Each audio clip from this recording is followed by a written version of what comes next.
Volvemos a Noticias 24. La oposición confirmó en esta jornada que interpelará al ministro de Educación Nicolás Eyzaguirre, a juicio de ellos, ante el eventual cierre de colegios que generaría la reforma educacional y la no inclusión de los profesores durante la presentación de proyectos. Queremos profundizar en este tema junto al diputado de Renovación Nacional, José Manuel Edwards. Diputado, ¿cómo está? Muy buenas noches. Buenas noches, Nicolás. Muchas gracias por la invitación. Bien, la interpelación tiene un punto y se considerará durante la mañana, principalmente que el ministro Eyzaguirre conteste las preguntas que no le ha contestado a padres y apoderados de los colegios. ¿Esta interpelación busca justamente eso o tiene más bien un tema político, considerando el concepto de la interpelación en sí? Mira, la interpelación es básicamente llamar al ministro y decirle, sabe que no nos queda claro lo que está haciendo, queremos más información. Eso es una interpelación como está considerada, digamos. Y lo que estamos haciendo acá es que fíjese que acá se está haciendo una reforma educacional en que se ha dicho en todas partes que es muy probable que se cierren una gran cantidad de colegios. Y el Mineduc no sabe cuántos colegios puede que se cierren o que no se cierren. No se ha hecho ningún estudio de cuántos colegios, cuáles son las condiciones que tiene que tener un colegio para que tenga la potencialidad de cerrarse. No sabemos cuántos colegios de copago alto van a tener que transformarse en particulares pagados, dejando a la mitad o quizás más de la mitad de todos esos alumnos que se vayan y se queden sin colegio. Entonces, la verdad es que las consecuencias de esta reforma educacional pueden ser muy graves y el ministro de Educación no ha dicho cómo va a hacer para que los colegios no se cierren.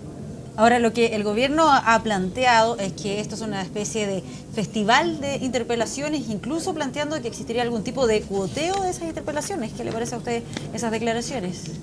Mira, la verdad es que en todas las interpelaciones que nosotros hemos hecho han dicho exactamente lo mismo. La pregunta es si tenemos un mecanismo constitucional para considerar información, pedir información de un ministro, ¿por qué cada vez que tratamos de usarlo tienen que salir con esa interpretación? Fíjate que la primera interpelación fue a la ministra que estaba a cargo del proceso de reconstrucción de un gran terremoto en el norte y de un gran incendio en Valparaíso. ¿Qué menos puede la oposición pedir de una ministra que diga qué es lo que va a hacer? Porque no había un plan y de hecho falta bastante para los planes de reconstrucción. Y en el caso del ministro Peñailillo, cuando lo interpelamos por la situación en la Araucanía y la situación de seguridad, fíjese que en los niveles de seguridad, según la última encuesta, son los más altos, de inseguridad, son los más altos que hemos tenido nunca desde que se inició la medición. En el caso de la Araucanía, los atentados con violencia han subido un 55% si lo comparamos con el año anterior, que era de elección. Entonces, en esos dos casos anteriores, también dijeron que lo estábamos usando con poca responsabilidad, que era un cuoteo. Y fíjese que ahora estamos interpelando al ministro que lleva la reforma que tiene la mayor potencialidad de cerrar muchos colegios de muchos chilenos y colegios que la gente quiere, colegios que la gente eligió para sus hijos. Entonces, me parece que son argumentos que no tienen ningún fundamento y lo que tienen que hacer es aceptar que eso es un mecanismo constitucional y que nosotros vamos a pedirle al ministro que nos diga si es que verdaderamente ha hecho la pega de ver si es que se van a cerrar colegios, qué es lo que va a hacer con los niños que se queden sin colegio y cuáles son las medidas que va a tomar para que esos colegios no se cierren. El gobierno salió a defender la labor del ministro Eyzaguirre y de hecho el ministro Álvaro Elizalde recordó la interpelación que usted le hizo al ministro Peñailillo. Dijo en sus palabras textuales que fue un autogol para la oposición, principalmente criticando el desempeño que usted tuvo frente al interpelado, en este caso el ministro Peñailillo.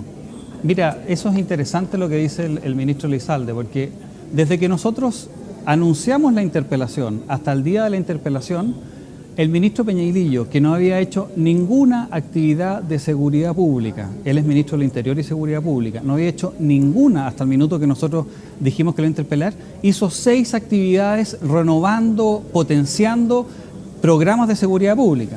En el caso del intendente Huenchumilla, nosotros avisamos que íbamos a potencialmente hacer una interpelación y el ministro Huenchumilla, el intendente Huenchumilla se juntó el día siguiente con las víctimas de la violencia en la Araucanía y por primera vez, después de varios meses, empezó a hablar de planes de fortalecimiento de la región, de desarrollo, se empezó a juntar con los distintos actores de la región. Entonces, la verdad es que la interpelación que nosotros le hicimos al ministro Peñailillo fue un gran éxito porque logramos poner un tema sobre la mesa, el tema de la violencia en la Araucanía y el tema de la falta de seguridad. Y yo le aseguro que esta interpelación también va a tener eso, va a obligar al ministro Izaguirre a decirnos, mire, estamos tomando estas medidas, responderle a los apoderados, bueno, ¿van a cerrar mi colegio o no lo van a cerrar? Y eso ya es un éxito del proceso de interpelación. Y más allá de conseguir esas respuestas y considerando el nivel de crítica que tienen a la gestión del Ministerio de Educación, ¿usted comparte las palabras del diputado Gabriel Boric, quien ha planteado que el ministro debiera dar un paso al costado y dejar ese cargo?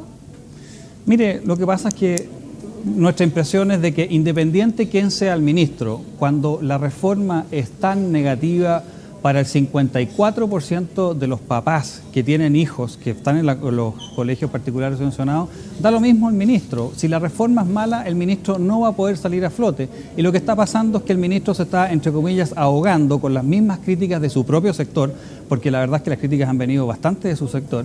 Se están ahogando, pero la verdad es que cambiar al ministro no sabemos si va a tener un efecto tan positivo en la reforma en la medida que no cambie la reforma. Durante bastante tiempo, diputado, se ha hecho la discusión con respecto a la interpelación, la herramienta que tiene la Cámara de Diputados y principalmente por esa dualidad de que objetivamente lo que se busca es tener un método de consulta con las autoridades de gobierno, pero cuando escuchamos este tipo de declaraciones desde el gobierno, desde la oposición y para los dos lados, porque también hay que considerar que esto sucedía en el gobierno de Sebastián Piñera, el más cercano, se daba esta crítica y terminaba siendo más bien una herramienta política. ¿Es así? ¿Usted está viendo que la interpelación de alguna manera sigue teniendo este ambiente, por así decirlo, político? Mira, siempre va a depender cómo se plantee la interpelación. Si la interpelación se plantea diciéndole, sabe que los padres tienen el legítimo derecho a estar tranquilos de que no le van a cerrar el colegio, y por eso le preguntamos al ministro qué es lo que está haciendo, eso es una respuesta que le va a dar tranquilidad a los padres. Eso no es político. Si nosotros decimos, mire ministro, nosotros queremos saber cuántos colegios hoy día están arrendados y se pueden ver afectados por el pago del arriendo, porque la ley le pone un límite y tendrían que cerrar. ¿Cuánto es lo que le va a pasar a un colegio por tal y tal situación? Si nosotros respondemos esas preguntas, muchos padres y apoderados de distintos colegios, dependiendo de la situación del colegio, si el sostenedor es dueño de la infraestructura, o si la arrienda, o si se la arrienda a una parte relacionada, esos padres van a ir quedándose tranquilos a la medida que se van entregando las preguntas. Si hacemos de esa manera la interpelación, que yo estoy seguro que esa es la manera que se va a hacer, es una interpelación ciudadana. Eso es lo que nosotros aspiramos, una interpelación ciudadana para que los padres y apoderados puedan ir encontrando respuestas. Y le voy a decir algo más que es interesante.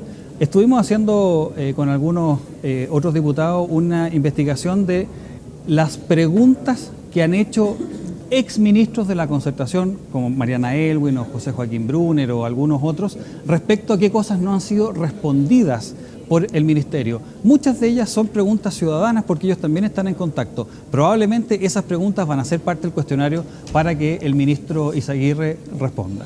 Sí, a ver, hoy día yo entrevistaba a una experta en educación quien planteaba sus reparos en general a cómo se está dando la discusión en cuanto a esta reforma educacional. Sí. Y ella lanzaba una crítica transversal. Decía, aquí tenemos de ambos lados un debate centrado absolutamente en aspectos políticos, lanzándose dardos de un lado hacia otro y ella siente que todavía no se ve acá nada de fondo en lo que se refiere a cómo se mejora lo que ocurre al interior de la sala de clases.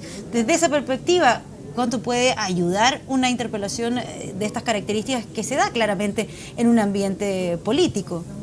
Claro, pero ese ambiente, si ayuda a que el ministro entienda que la ciudadanía quiere que la reforma educacional se preocupe de lo que ocurre dentro de la sala de clase, los profesores, las mallas curriculares, cuántas cosas que ocurren dentro de la sala de clase que son calidad de educación.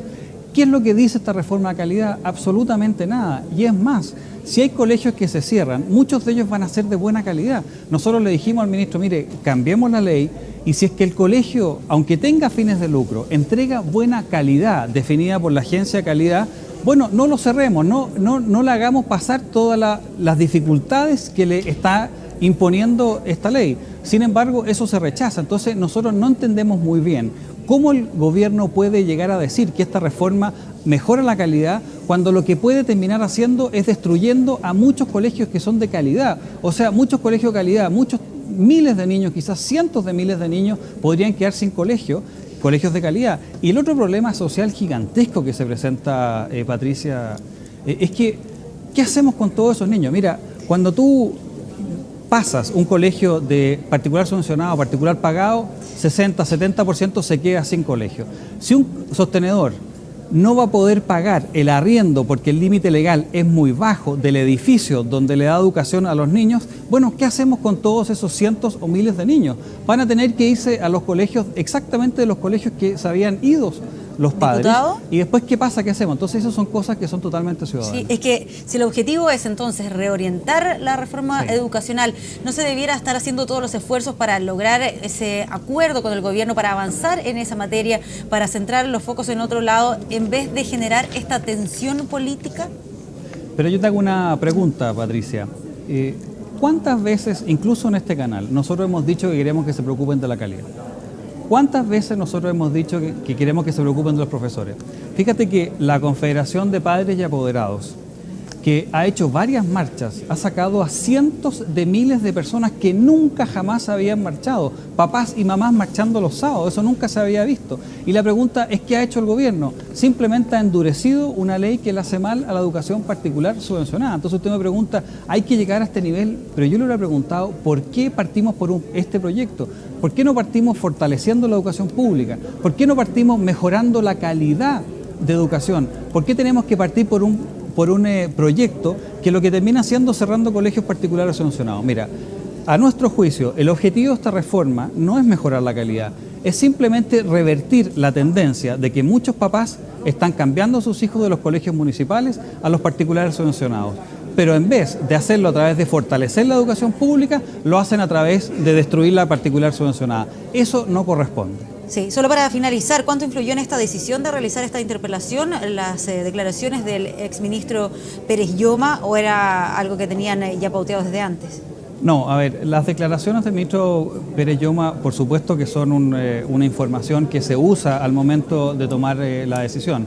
Pero lo que nosotros estamos viendo, y creo que la declaración de Pérez Lloma es un síntoma de esto, es que como la reforma, la gente se está dando cuenta de lo que significa esta reforma, hay muchas personas de la nueva mayoría que quieren escaparse, quieren decir, oiga, ¿sabe qué?